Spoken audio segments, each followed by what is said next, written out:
Bonjour, bonsoir, bienvenue sur la chaîne du Sorcerer. Et aujourd'hui, comme toujours dans ma série un peu de random thought et tout, là on va, comme d'habitude, je vais improviser une vidéo filmée, parce que j'ai vu que les vidéos filmées un peu, c'est des choses qui plaisent un peu aux gens, parce que les personnes aiment être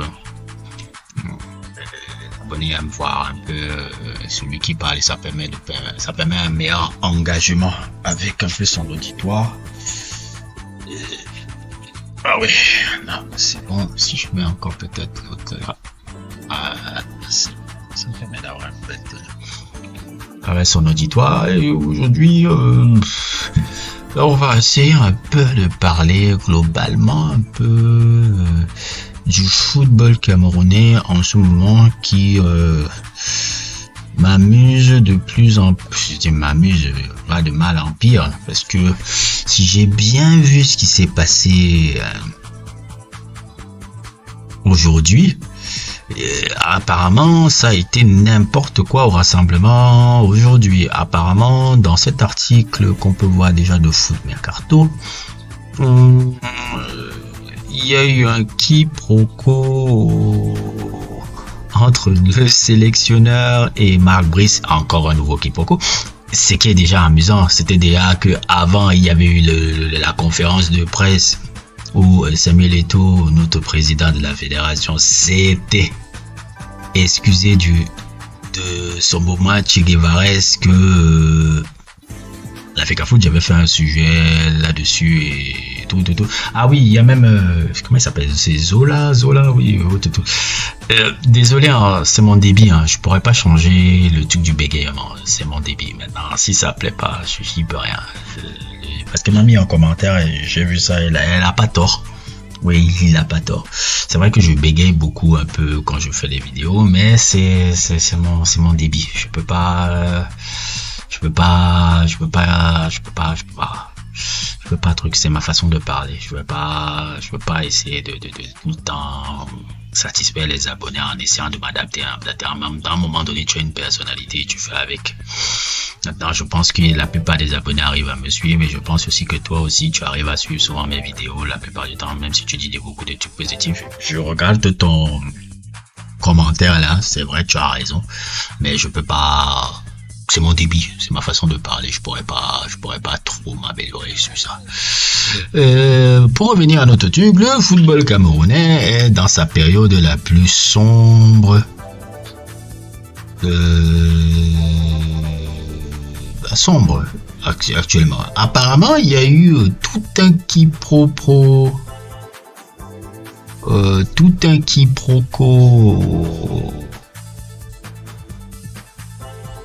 Aujourd'hui avec les joueurs, c'est-à-dire que les joueurs n'ont pas reçu de ballon, de matériel ni d'équipement pour le rassemblement des joueurs pour la prochaine échéance, un peu contre la prochaine échéance des éliminatoires pour la Coupe du Monde. C'est-à-dire que les mecs, il n'y a absolument les mecs n'auront pas reçu de ballon, n'ont pas reçu de matériel, n'ont pas reçu d'équipement. Ils n'ont rien reçu. Ils sont là, comme ça, là, à vague à l'âme, dans l'incapacité de s'entraîner. Et vous voyez un peu ce que je veux dire un peu sur le football camerounais. Je dis tout le monde dans le football camerounais. On pense à tout sauf au foot. Regardez-moi le désordre là. Et on est en train de soi-disant préparer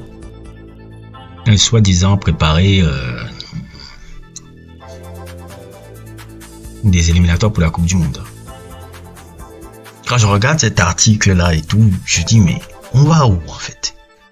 Parce que là ça ne mène à rien. Parce que les gens vont me dire encore oui, mais Eto'o a raison de se comporter comme ça. Ouais, c'est une mafia. Je suis d'accord.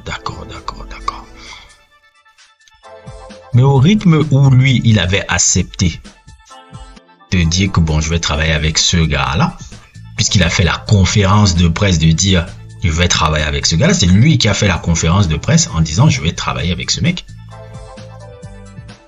je vais travailler avec ce mec, c'est le ministère qui lui a imposé ce gars. C'est lui qui est venu en conférence de presse. Il doit continuer alors à vouloir travailler avec ce mec. Qu'est-ce qu'il y a maintenant à faire encore? Rétropédalage en faisant tout un cirque sur les ballons, les trucs de matériel. Parce que là, personne ne gagne dans ces histoires-là. Personne ne gagne. Le football camerounais est en train de perdre dans cette bataille bidon là que je vois là. Je vous dis, notre situation, on risque de finir comme la Somalie maintenant dans le football africain. Je sais que les Camerounais se disent que non, on s'en fout, même s'il y a le désordre, le Hemley fera toujours qu'on passe. Je vous dis, ce désordre là que vous faites là, parce que là on a une période de charnière du football camerounais là. Quand ça va se viander là, et qu'on va voir, on va commencer à enchaîner 6 cannes sans participation. Je ne parle même pas des coups du monde, je parle juste des cannes. Que vous allez comprendre, que vous allez prendre conscience un peu de la connerie que je suis en train de voir. Parce que ce truc-là, ça doit dépasser Eto'o et la fédération et le ministère. Je suis d'accord avec lui, je suis totalement, je dis, je n'aime pas humainement qui il est. Je n'ai jamais aimé Samuel Eto'o. Je n'aimerais pas du tout l'être humain qu'il est. Sincèrement, je l'avoue. Quand je vois un peu des éléments de sa vie privée, c'est pas sa vie privée, c'est pas si important dans la vidéo, mais quand je vois des éléments de sa vie privée, des éléments un peu de traits de caractère qu'il a, j'aime pas cet individu-là. J'aimerais pas être en acquaintance avec un mec comme ça. Pas du tout, pas du tout. Il y a quelque chose chez l'individu humainement que j'aime pas. Mais, je lui accorde que pour le truc de la présidence de la fédération, il est l'homme de la situation. Moi, j'ai pas de problème. Si je ne t'aime pas, mais je vois que tu es compétent, moi, je suis derrière toi. Hein. Je dis, ah non, même si je l'aime pas, il est compétent dans ce qu'il fait. C'est cool. Il y a plein de gens que j'ai vu, que j'ai pas hésité à dire, que j'ai pas hésité même à recommander, même en disant, non, lui, il est compétent pour ce travail-là et tout, vous pouvez le prendre et tout. Alors que j'aime pas humainement qui il est. Moi, je sais dissocier, hein. Les gens croient que non, je sais dissocier. Si moi je ne t'aime pas mais que je vois que tu es compétent, je vais jamais réduire tes compétences. Et pour moi, je pense pour le poste de président de la fédération, il n'y a pas mieux que lui. Mais je pense aussi que dans ce combat là, il y a un combat politique qu'on ne dit pas. Moi, j'ai toujours vu derrière la présidence de la fédération que Samuel Eto'o voulait prendre et qu'il a réussi à prendre quelque chose un peu, une ambition beaucoup plus politique, une envie peut-être d'être un George Weah, un peu comme George Weah a été au Libéria, une envie peut-être de prendre les bons résultats du football camerounais, peut-être prendre la présidence de la République, parce que notre coco là il n'est plus tout jeune, donc je vois ça, et avec sa popularité au Cameroun qui est immense, c'est ce que j'ai toujours vu chez l'individu un peu quand il a fait ça. Je me dis, ambitieux comme il est, ça m'étonnerait pas qu'il lorgne le pouvoir, ça m'étonnerait pas, et je pense que c'est ça qui lui pose des problèmes depuis. Pourquoi ils essayent de les mettre les bâtons dans les roues. Oui, il y a le fait qu'ils cassent toute une mafia qui est là depuis 40 ans, 50 ans et qui nous fatigue dans ces fédérations et dans toutes les institutions camerounaises. Mais aussi, il y a cette projection un peu que j'ai toujours vu une politique. Parce que quand tu étudies le personnage, comme vous l'avez vu un peu dans mon sujet sur que j'ai fait un sujet là, j'ai dit c'était Eto'o, l'homme aux 3 visages, je crois que c'était ça et tout, très beau sujet que j'ai fait et tout. Je vois des ambitions politiques et je pense que c'est ça qui fait chier. Je pense que c'est ça qui dérange, parce que je dis toujours hein, le football est politique hein, et au Cameroun alors le football et la politique, tout ça c'est lié, tout est lié dans ces deux trucs. Le football est politique.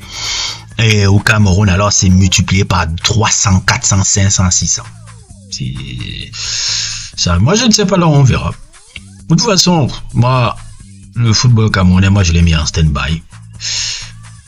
Martyrisez-vous, trouvez-vous. Sachez que nous, on ne va nulle part avec ça. On ne va nulle part avec ça. On a des éliminatoires pour la prochaine Coupe du Monde qui se préparent. Regardez là ce qu'on est en train de faire. Est-ce qu'on pourra même participer à la prochaine Coupe du Monde avec ce genre d'ambiance et ce genre de trucs. Mais bon, le football camerounais est à l'image du pays. Je crois que je m'arrêterai là-dessus. Et puis, bon, il y a eu des trucs aussi intéressants encore footballistiquement. Je pense qu'on peut dire aussi qu'il y a eu un truc aussi sympa avec le... Comment on appelle un peu ça là, un truc sympa avec la Ligue des Champions, la finale de la Ligue des Champions qui s'est passée là, qui a été une finale un peu dramatique.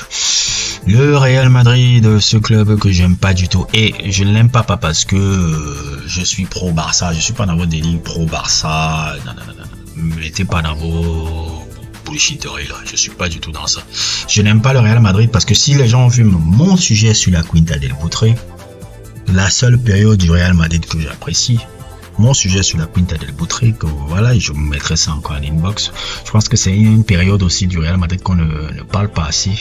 C'est pour moi les joueurs les plus romantiques de l'histoire du Real. La période la plus romantique de l'histoire du Real Madrid, c'est là-bas. C'est avec les joueurs, les Buetranego, les Michel, les Manuel Sanchez, Vasquez et tous ces gars là qui étaient des très beaux joueurs, très belle génération qui a sauvé le club. J'ai fait un très beau sujet sur là il y a de cela je pense 2 mois. Et tout mis à part cette période là, j'aime pas le club là, j'aime pas ce que le club là représente un peu parce que c'est le club déjà du général Franco. À la base, c'est des relents racistes, les supporters franquistes sont tout. Il y a une bonne frange en Real Madrid des supporters franquistes là que j'aime pas du tout aussi. Ce n'est pas une période jolie du club. J'aime pas ce que ce club est dans son histoire. Quand tu étudies un peu l'histoire du Real Madrid, je peux pas aimer ce club là. Je peux pas du tout. J'aime l'Ajax, ça me parle plus. J'aime Nantes dans son histoire. J'aime l'histoire de Liverpool qui a beaucoup. Il y a une histoire très profonde dans Liverpool. Liverpool, c'est beaucoup de choses. Les 5 clubs là ont des belles histoires. Mais j'ai du mal avec des clubs un peu comme le Real Madrid. Comme un peu en Italie, j'ai du mal avec la Lazio. Je peux pas. C'est des clubs de Mussolini. Je peux pas raisonner avec des clubs comme ça. Et ces gars-là, décidément, ils ont remporté, c'est la 40e Ligue des Champions en 10 ans. Ils ont 2014, 2016, 2017, 2018, 2022 et 2024. En 10 ans, ils ont remporté 7 ligues. En 10 ans, ils ont remporté 6 Ligues des Champions. C'est incroyable. C'est de régularité au niveau est dingue. Et surtout quand on voit les matchs. Bon, il faut aussi dire aussi quand il y a les matchs un peu de Ligue des Champions aussi, il y a un arbitrage aussi qu'on ne dit pas aussi. On va pas faire comme si on ne voit pas aussi l'arbitrage un peu qui est un peu bizarre, qui tend toujours à aller vers un peu les mecs là. Ça, faut le dire aussi. Ça, c'est quelque chose qu'on voit aussi. Mais ce club-là a une ADN de la victoire qui est absurde. Quand je regarde les matchs contre Manchester City, quand je regarde même les doubles confrontations contre le Bayern, et quand je regarde encore cette finale-là, absolument surréaliste, parce que 9 fois sur 10, je ne comprends pas comment ils arrivent à gagner ça. Alors qu'ils ont été dominés de la tête aux pieds, ils n'ont rien vu, à la 73e minute, il y a un gros corner de Toni Kroos et Carvajal met sa tête. Qu'est-ce que tu veux dire? Les mecs sont désespérants, mon frère. Les mecs sont désespérants. On a l'impression de voir l'Allemagne dans les années 70 et le Cameroun dans les années 2000. C'est un peu ça. C'est-à-dire un mental tellement fort qu'ils sont convaincus de gagner. La mentalité de la gagner là. Et il faut l'avouer, même si c'est un entraîneur que je n'apprécie pas beaucoup, je pense quand même que c'est le travail de Mourinho aussi. On aime beaucoup parler de trucs, mais c'est les germes du mindset de Mourinho qui a été amené au début des années 2010 là, qui fait que le club là soit comme ça là maintenant. Parce que rappelez-vous le club avant Mourinho, en Ligue des Champions, je veux dire. En Ligue des Champions, je me rappelle, il y a un moment donné, le club n'arrivait plus de 2005 en 2010. Real Madrid ne passait plus les 8e. n'arrivait plus à passer les huitièmes. De 2005 à 2010, pendant 5, 6 et 6 saisons, le Real Madrid n'arrivait pas à dépasser les huitièmes. C'est après 2010 et l'arrivée de Mourinho qu'ils ont fait leur première demi-finale en 7 ans. Si je vous rappelle bien, en 2011. Et après, ça s'est enchaîné encore en 2012, encore où ils étaient en demi-finale, 2013 où ils étaient encore en demi-finale et 2014 où ils gagnent. Même si c'est pas le truc, rappelez-vous un peu la séquence. 2011, ils étaient en demi-finale. 2012, ils étaient en demi-finale. Encore, ça se joue à rien sur tir au but contre le Bayern. 2013, ils perdent en demi-finale. Ça se joue encore à rien dans un match aller qu'ils n'ont pas bien géré et que le match retour, ça se joue à rien aussi au match retour. Et 2014, ils gagnent. Après 2014, 2016, 2017, 2018, cette régularité sur le haut niveau. Et ça, je pense que Mourinho doit être beaucoup cité. Ça, je remercie même encore.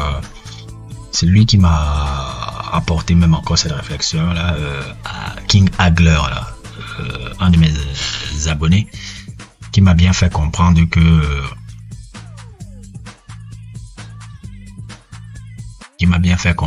Mourinho est important un peu dans ce truc-là. Dans le Real Madrid, a gagné sa 15e Ligue des Champions.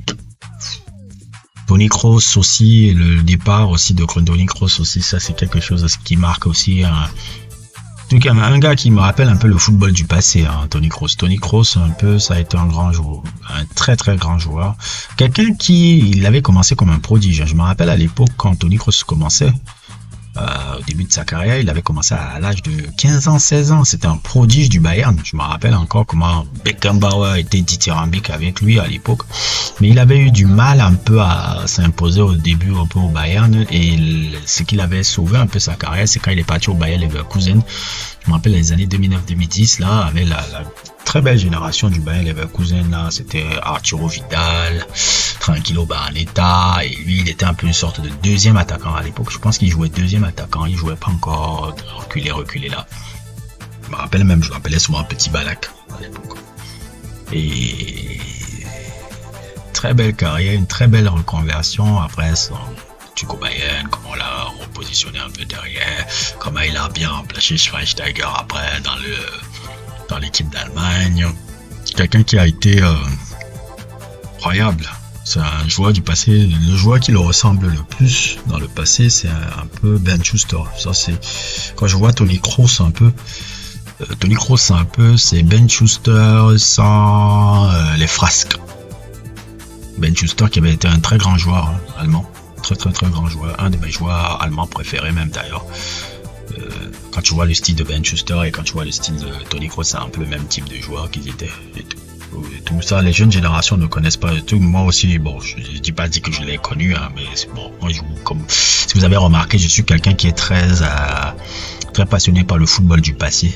J'aime beaucoup regarder le football du passé avant le football moderne là, qui me saoule un peu. Je sais pas, je trouve les footballeurs d'avant beaucoup plus techniques et beaucoup plus intéressants, même humainement, que les footballeurs actuels. Rares sont les footballeurs humainement qui sont intéressants. Ils sont tous un peu bancals, capitalistes et tout. Alors que là, à l'époque là, bon, c'est vrai que l'économie n'était pas pareille.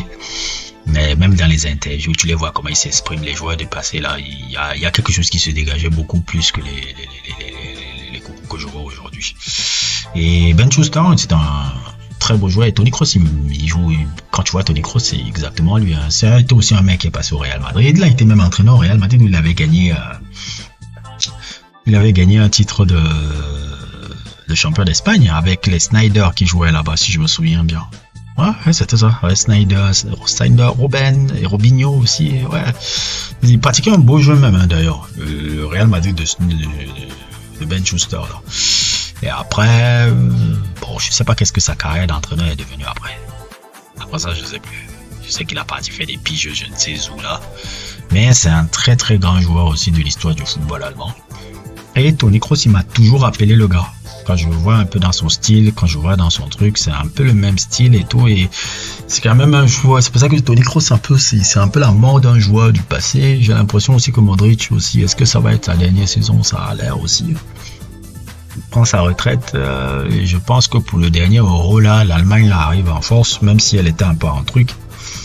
Avec la leçon de foot qu'ils ont donnée à l'équipe de France là en amical là, mais c'était horrible. Oh là là là là là là là là là là là. Oh là là là là là, le match amical là, j'avais voulu faire une vidéo sur ça. Parce que la leçon de foot que l'équipe de France avait pris le jour là, oh là là, mais c'était une déculottée. Merde. Merde. Oh là là là. Ça, c'était vraiment une déculottée ce qu'ils avaient pris là. Quand je regarde encore les images, encore je me dis merde, qu'est-ce qu'ils avaient pris. Donc voilà, c'est aussi bien le truc. Kylian Mbappé va au Real. Qu'est-ce qu'on va dire? Moi, ça me plaît pas trop, je vois pas l'intérêt de partir dans ce club-là. Déjà, les gars n'ont pas besoin de toi. Et je pense que Mbappé, ça va être une période un peu très particulière. Déjà qu'il n'est pas la meilleure période de sa carrière. C'est-à-dire que ces 4-5 derniers mois ont été très compliqués pour lui. Sa relation avec le Sénégal n'était pas forcément au beau fixe, ça se voyait. Et ces dernières performances, on sont un peu ressenties. Et même aussi sa communication sur son départ, ce truc, tout ça, ça a été mal géré. La fin de Mbappé au PSG n'est pas une belle fin. Je trouve. Moi, j'aurais préféré qu'il passe toute sa carrière au PSG. On me dit, oh, mais j'aurais préféré qu'il passe toute sa carrière là-bas. Le Real Madrid, le truc. Ouais, franchement, tu vas dans un club où les mecs n'ont vraiment pas besoin de toi. Et comme toi, tu as l'habitude de venir dans des institutions, tu as l'habitude d'avoir l'institution qui est sur toi, c'est ce que tu as fait au PSG, là-bas au Real Madrid, ils n'ont pas le temps. Au Real Madrid, ils sont arrivés à gagner une Ligue des Champions sans Cristiano Ronaldo et sans Benzema. Mais, je le répète, ils sont arrivés à gagner une Ligue des Champions sans Cristiano Ronaldo, sans Benzema. Leur avant-centre, c'était Rossellou. Ils sont arrivés à gagner une Ligue des Champions sans ces gars-là. Donc toi, là où tu viens, là, tu viens dans une institution et autres et tout, où tu vas être si tu réussis, tu seras une légende parmi tant d'autres. C'est pour ça que je trouve que tu ne fais pas la bonne décision, tu n'as pas pris la bonne décision d'aller là-bas. Fallait mieux que tu restes au PSG. Vous allez me dire, oh non, parce qu'au PSG, il est le centre, il est le truc, il aurait écrit une histoire au PSG, et surtout les sous, si c'est même question de sous, les PSG allaient sortir. Tu allais écrire une histoire au PSG, là, qui allait être tellement... Une Ligue des Champions avec le PSG vaut 5 Ligues des Champions avec le Real. Je suis désolé, une Ligue des Champions, Mbappé gagne une Ligue des Champions avec le PSG, ça vaut 5 Ligues des Champions qu'il gagne avec le Real. Franchement.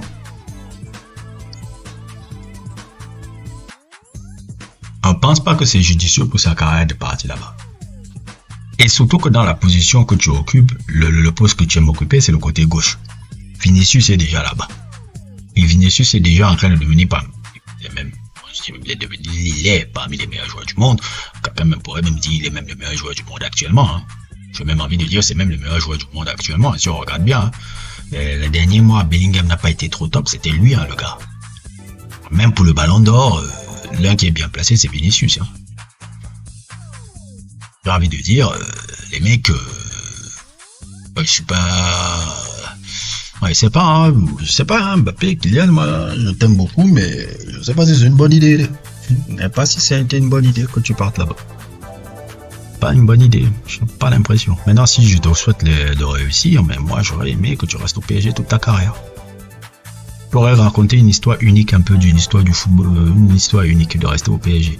Mais le problème aussi, c'est que toi, tu es un peu aussi comme ton gars, Cristiano. Tu es trop corporate. Il y a même pas, je pense aussi, ce qui est dommage aussi, c'est que tu n'as pas créé une affiliation avec les supporters. C'est-à-dire que les supporters te respectent, mais ils n'ont pas d'amour particulier pour toi. Ça s'est même vu quand tu es parti. Pourtant, tu es l'enfant de Bondy, tu es parisien.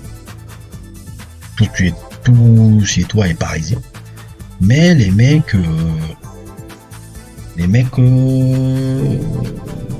ne vibe pas tellement avec toi, quoi.